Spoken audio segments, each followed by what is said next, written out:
بند کیا ہوا ہے. لکھا ہوا ہے کیا ہمیں زنجیر زنی کرنی چاہیے؟ وہ پہلے میں پہلی مجلس میں بھی کہہ آیا ہوں کہ یہ فقہی سوال ہے، تو آپ فقہی سوال اس طرح سے نہ پوچھا کریں. ہمیشہ یہ پوچھا کریں کہ میرے مرجع تقلید کا اس مسئلے میں کیا حکم ہے. آپ یا تقلید کرتے ہیں یا نہیں کرتے. اگر تقلید نہیں کرتے تو مسئلہ پوچھنے کی بھی ضرورت نہیں ہے، جو جی میں آئے کریں. لیکن اگر تقلید کرتے ہیں، دین کے پابند ہیں اور فتاوا کے مطابق چلنا چاہتے ہیں، وہ اپنے فتوا اور مرجع کے فتوا کو دیکھیں کیا کہتے ہیں. راہبر منع کرتے ہیں، بلکہ اکثر مراجع منع کرتے ہیں. اس وقت آغائے مکارم شیرازی روکتے ہیں، آغائے نوری حمدانی روکتے ہیں، آغائے تقی بہجت روکتے ہیں، آغائے سیستانی روکتے ہیں. تمام مراجع اسی وجہ سے جو راہبر نے بیان کی ہے کہ یہ چیز جو مومنین انجام دیتے ہیں بعض اوقات جذبات میں آ کر دوسرے دشمن، ہمارے دشمن اہل بیت، دشمن شیعہ کہ دنیا بھری ہوئی ہے اس وقت تشیع کے پیچھے ہاتھ دھو کے پڑے ہوئے ہیں. میں پہلے مجلس میں اشارہ کر چکا ہوں آپ کی خدمت میں کہ اس وقت یہ عالمی منحوس ٹرائکا اسرائیل، برطانیہ اور امریکہ، یہ ایک ٹرائکا ہے، اور ایک عربی ٹرائکا مصر، اردن اور سعودی عرب، اور ان کے ساتھ یہ دہشت گرد تنظیمیں، ان سب نے مل کر، یہ ایجنسیاں، ان سب نے مل کر ایک پلان جو بنایا یہ کہ اس وقت سارے محاذوں پر جنگ روک کر فقط تشیع کے خلاف محاذ کھولا جائے، ایک مشترکہ محاذ کھولا جائے جس میں عرب بھی شامل ہے، جس میں غرب بھی شامل ہے، جس میں دہشت گرد بھی شامل ہے. عزیزان، اے مومنین، اے جوانان، ہوشیار رہو، ہوشیار رہو. آپ کو اپنے مذہب کے دفاع کرنا ہے. پہلے یہ دیکھو کہ کتنے محاذوں پر آپ پر حملہ ہو رہا ہے. اگر یہ دیکھنا چاہتے ہو کہ اس ایک کام کو، ہمارے اس ایک کام کو،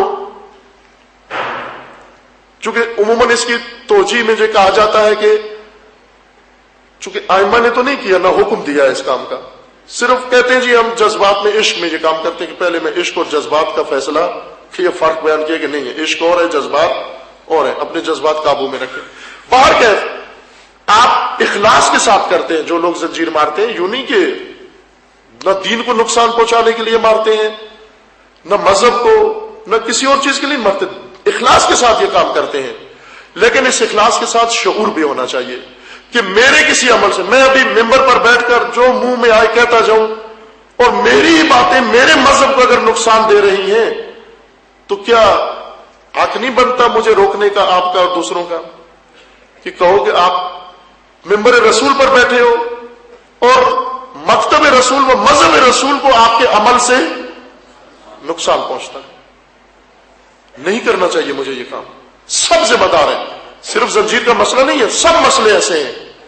ہمارے کسی بھی کام سے ہمارا مذہب نقصان نہ اٹھائے، چونکہ شیعہ کے دشمن پہلے ہی بہت زیادہ موجود ہیں. آپ انٹرنیٹ پر جائیے، آج شب عاشور ہے، محرم میں انہوں نے یلغار تیز کر دی ہے. سینکڑوں ویب سائٹ اس وقت موجود ہیں جنہوں نے یہ مناظر فلما کے اور اس کو آپ کو بدنام کرنے کے لیے پوری دنیا کے اندر کروڑوں لوگوں کے سامنے پانچوں براعظموں میں یہ پیش کرتے ہیں کہ یہ شیعہ ہے. اور انہوں نے یہ پلان کیا ہے کہ اس وقت دہشت گردوں کے ساری جنگیں ختم کرا کے، سارے محاذ ختم کر کے، صرف ان کو تشیع کے محاصرے کے لیے ان کو استعمال کیا جائے. اور خدا انشاءاللہ ان کو نابود کرے گا، اللہ ان کی ان سازشوں کو ناکام کرے گا. تشیع بنو امیہ اور یزید سے نہیں دبا، آج کے ان یزیدوں سے نہیں دب سکتا، ممکن نہیں ہے.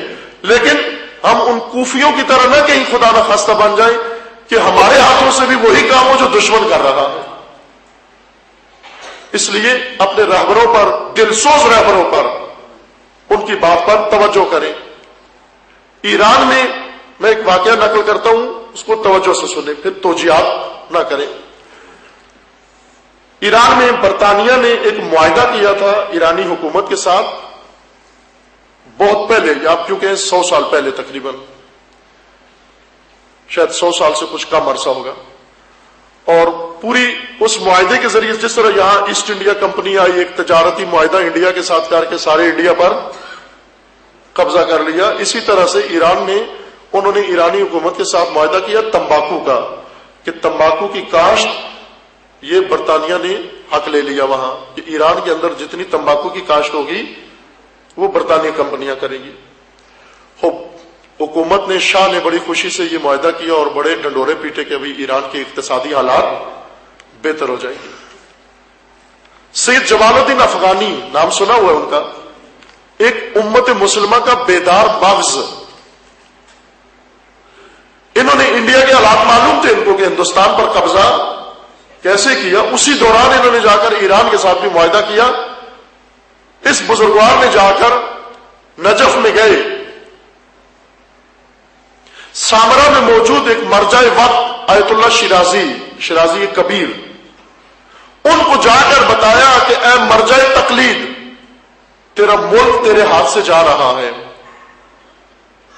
تیری امت تیرے ہاتھ سے جا رہی ہے، اگر آج تو نے اپنی مرجعیت کی طاقت نہ دکھائی تو کوئی مقلد ہی نہیں رہے گا تیرا، وقت ہے آج میدان میں اتر، کیا کر کہ تیرا ملک جا رہا ہے، اس معاہدے کے نتیجے میں تیرا ملک چلا جائے گا، یہ معاہدہ کامیاب نہ ہونے پائے، کیا کروں؟ کہا فتویٰ دو، تمباکو کے اس معاہدے کے خلاف فتویٰ دو۔ انہوں نے معاہدے کی مذمت نہیں کی بلکہ ایرانیوں کے اوپر پابندی، فتویٰ دے دیا۔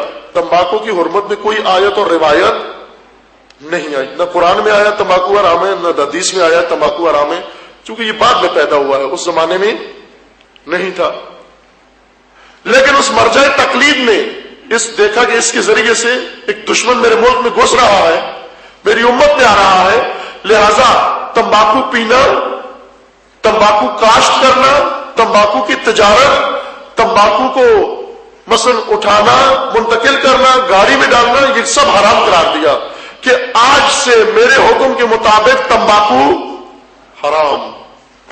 ملت دیکھیں، ملت بھائی کہ شاہ حاکم ہے اس پر، لیکن ملت کے دلوں پر مرجع حاکم ہے، گردنوں پر شہنشاہ ہے لیکن دلوں میں مرجع تقلید ہے۔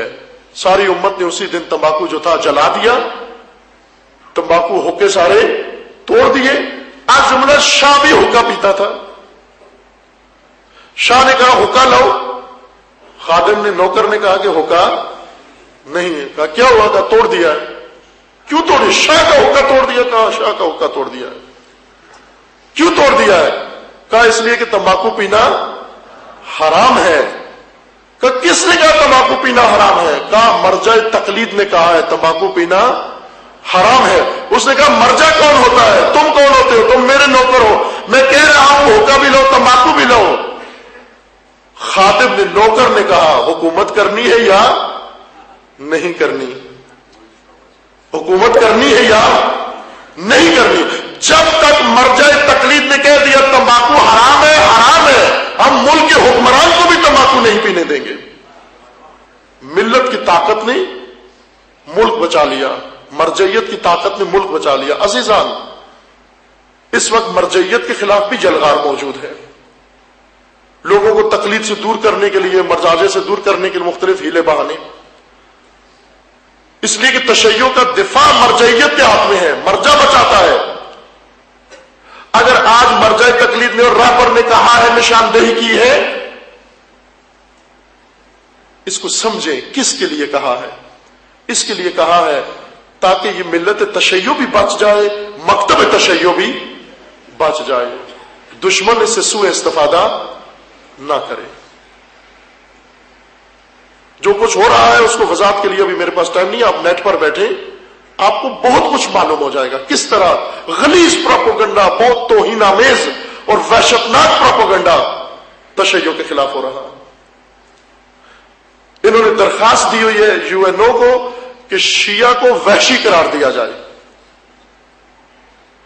سویلائز نہیں ہے۔ نمونے کے طور پر یہ تصویریں انہوں نے پیش کی، فلم باقاعدہ چلائی جا کر کہ شیعہ مسلک کو ان سویلائزڈ قرار دے کر، معاذ اللہ وحشی قرار دے کر، ممنوع مذہب قرار دیا جائے، چونکہ انسانیت کے لیے خطرہ ہے یہ مذہب۔ اس کو ممنوع مزاج میں کون دفاع کرے گا یہاں جا کر؟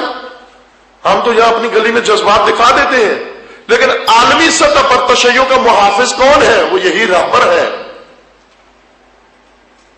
اس لیے اس بات سمجھے کس بات کی طرف ہمیں رہبر رہنمائی کر رہے ہیں۔ یوں نہیں ہے کہ میں